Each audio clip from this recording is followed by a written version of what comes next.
यादव जी कथा कर रहे थे, उनकी चुटिया ही काट दी। ये धर्म है। कहानी यह है कि इसके भाई इससे नफरत बहुत करते थे। नफरत हमेशा तुम्हारी योग्यता से होती है, नफरत व्यक्ति से कभी नहीं होती। मिर्जापुर में यही तो वो कहता है कि शुरू मजबूरी में किए थे, अब मजा आ रहा है। फिर एक तरफ इज्जत, दूसरी तरफ पैसा। किसको काटता है? मैंने आईएएस बनने वाले लड़कों को ना कभी फालतू की बात करते हुए नहीं देखा। और ये बैठ गया दिल्ली की गद्दी पे। उसके बाद भाई साहब इसने जो जो कांड किए ना,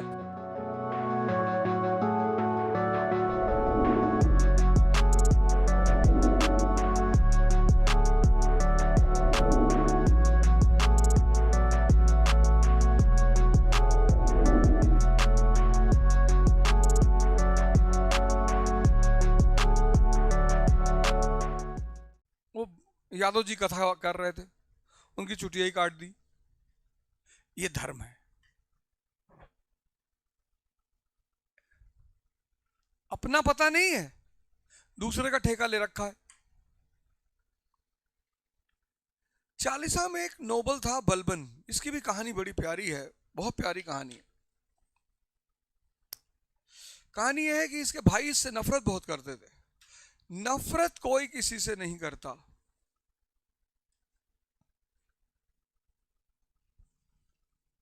तुम पागल हो जाओ, सब सिंपैथेटिक हो जाएंगे तुमसे। तुम सन्यासी हो जाओ, पूरी दुनिया तुमको प्यार करने लगी। और ना हो पाए तो एक बार ट्राई करके देख लो। नफरत हमेशा तुम्हारी योग्यता से होती है, नफरत व्यक्ति से कभी नहीं होती। यह नफरत का सिद्धांत है। इसलिए जब भी तुम नफरत किए जाते हो तो इसका मतलब तुम बहुत योग्य आदमी हो।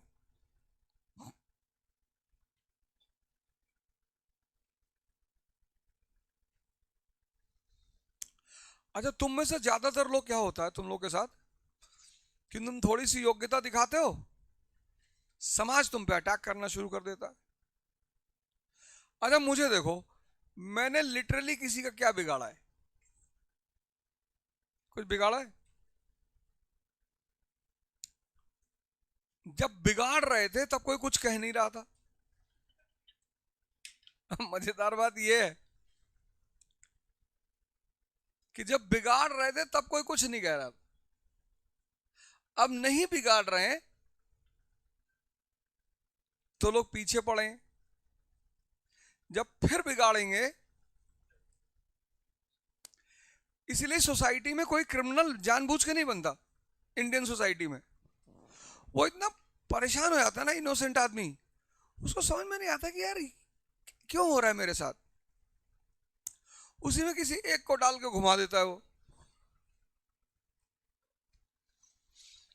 तो जैसे उसने एक को डाला, 90 तुरंत हाथ जोड़ लिए। उसको मजा आने लगता है कि अबे यही सही रास्ता है, ये सब गलत बता रहे थे कि पढ़ाई करो, ईमानदारी से जियो, ऐसा करो वैसा करो। उसको समझ में आता तो फिर वो 3-4 लोग और निपटा देता है।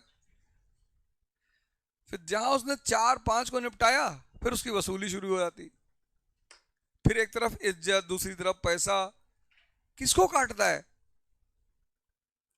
मिर्जापुर में यही तो वो कहता है कि शुरू मजबूरी में किए थे, अब मजा आ रहा है। तो मजा इसी चीज का आता है।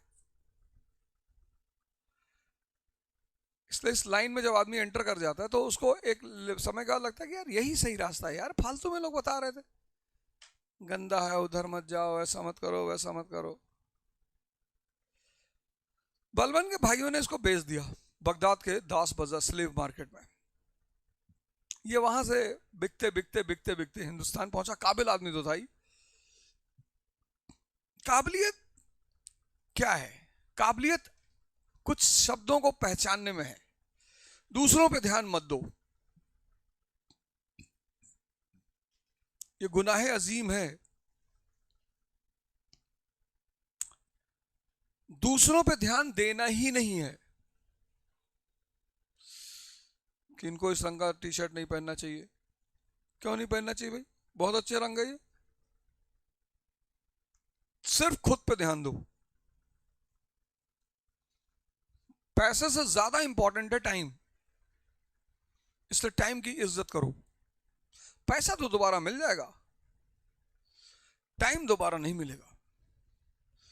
तो मुकेश अंबानी कैलकुलेट करता है कि कितने घंटे मैंने कितना कमाया। मजदूर कहता 500 कमा लिया आज, बहुत है।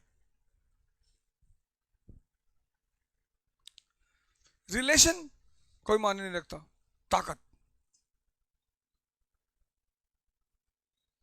ताकत रहेगी तो सारे रिलेशन अपने आप रहेंगे, कोई कहीं नहीं जाएगा। ताकत खत्म, रिश्ते खत्म। लेकिन जब भी सजदा किया करो ना, तो मालिक से बस एक बात कहा करो कि तू इसको संभाल ले, मैं दुनिया संभाल लूंगा। सारा खेल यही है। तुमको लगता नहीं है कि सारा खेल यहां है।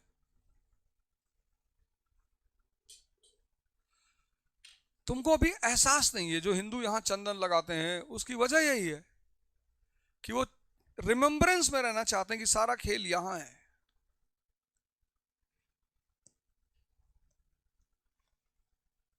भाई जिसने ओला उबर बनाया वो सोच ही तो रही होगी, हाँ? जिसने ब्लिंकिट बनाया वो सोच ही तो रही होगी, वो उसने समय को पहचान लिया। अब ब्लिंकिट जिसने क्रिएट किया है वो सोचो कितना विजनरी आदमी था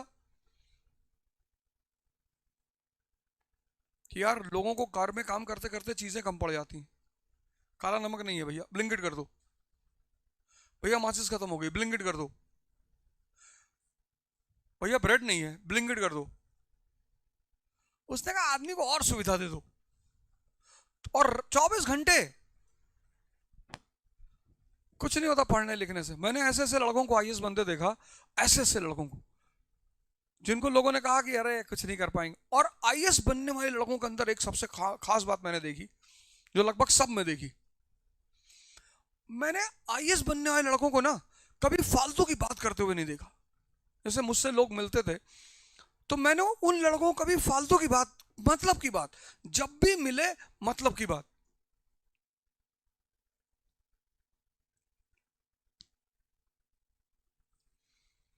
मतलब अपने 25 साल के टीचिंग कैरियर में जो सबसे कॉमन चीज मैंने देखी वो यही थी कि कोई भी आईएएस बनने वाला जो लड़का बना उसमें से कोई भी नॉनसेंस बातें नहीं किया।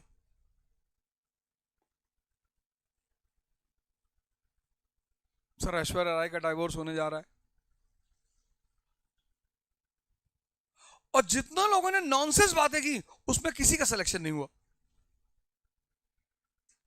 कुछ चीजें हैं जो तुम अगर समझ जाओ ना तो तुम उसी पैटर्न पे काम करना शुरू कर दोगे। समझदार आदमी था, चालीसा में ये भी शामिल हो गया। फिर धीरे धीरे धीरे धीरे धीरे धीरे इसने सुल्तान की बेटी से शादी कर लिया। कितना योग्य आदमी रहा होगा ये। और फिर एक दिन सुल्तान मर गया, नसरुद्दीन महमूद, और ये बैठ गया दिल्ली की गद्दी पे। उसके बाद भाई साहब इसने जो जो कांड किए ना बलबन ने, तो क्या लेकर आया ये थ्योरी ऑफ किंगशिप। कहा भैया तुम्हारे में से एक नहीं है, खुदा के रिप्रेजेंटेटिव है, तमीज से बात किया करो नहीं बहुत मार मारेंगे। और चालीसा के आधे मेंबरों को इसने चढ़ा के भेज दिया नॉर्थ वेस्ट फ्रंटियर पे। मंगोल वहां बैठे हुए थे, इसने उनको चढ़ाया कि अरे खान साहब आपके रहते मंगोलों, आप इस्लाम के झंडा वाहक हो, इस्लाम आपको बचाना है। अरे बोले बचाएंगे यार इस्लाम। हाँ बोला तो उधर जाओ नॉर्थ वेस्ट। जब आधे उधर चले गए इसने मंगोलों को बता दिया, उन लोगों ने इनको मार डाला, आधी चालीसा वहीं खत्म हो गई। जो इधर बचे थे उसको इसने मार डाला, खत्म। तो एक तो थ्योरी ऑफ किंगशिप, सुल्तान के स्टेटस को एलिवेट कर दिया। फिर एलिमिनेशन ऑफ चालीसा, ये इसका सबसे बड़ा काम था, चालीसा खत्म कर दी तो सुल्तान अपने आप मजबूत हो गया। एलिमिनेशन ऑफ चालीसा। फिर law and order. Law and order में तो इसने इतनी तबाही मचाई है, जिसने बदतमीजी की बोला मार डालो, बात ही नहीं करनी, शांति चाहिए मुझे किसी भी कीमत पर। अब चूंकि प्रजा 98% क्या थी? हिंदू। तो अब इस कहानी को हिंदू मुस्लिम एंगल से पेश किया जा सकता है कि ये इसलिए मार रहा था क्योंकि ये हिंदू थे। ऐसा बिल्कुल नहीं था। एक आध को मारा होगा इस वजह से भी, थोड़ा सा एक फीलिंग तो आनी ही चाहिए।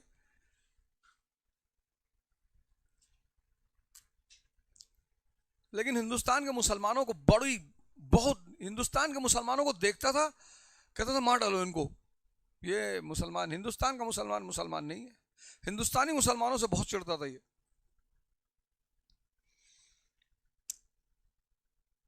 हिंदुस्तानी मुसलमानों से इतना चिढ़ता था। एक कमाल अहिया करके इसका अधिकारी था। इसने पूछा क्या, कहाँ के रहने वाले हो?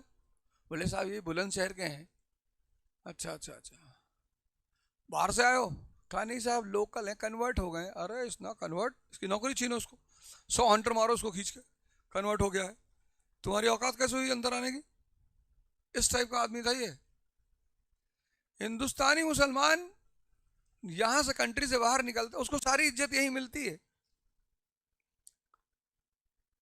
दुबई उबई में तो एकदम ऐसे खड़ा रहता है सीधे। और हिंदू भी, उसको भी बाहर कहीं इज्जत नहीं मिलती है। ऐसा मत खुशी होने की जरूरत नहीं है कि यार हम लोग को ज्यादा मिलती है क्या। बलबन मंगोल, इला खान मंगोल इसके समय का शासक था। उसके दूत इसके दरबार में आए, मंगोलों के एम्बेसडर इसके दरबार में आए, बैठा हुआ था चुपचाप शांति से। इसके पीछे 10,000 लोग तलवार लेके चलते थे, ब्लैक्स बॉडीगार्ड्स। तो एम्बेसडरों ने पूछा कि ये कौन है? बोले ये सिक्योरिटी गार्ड्स हैं। तो उन लोगों ने अपने राजा को लिखा कि इसके 10,000 सिर्फ बॉडीगार्ड हैं। तो सोचो सेना कितनी बड़ी होगी, सेना थी ही नहीं।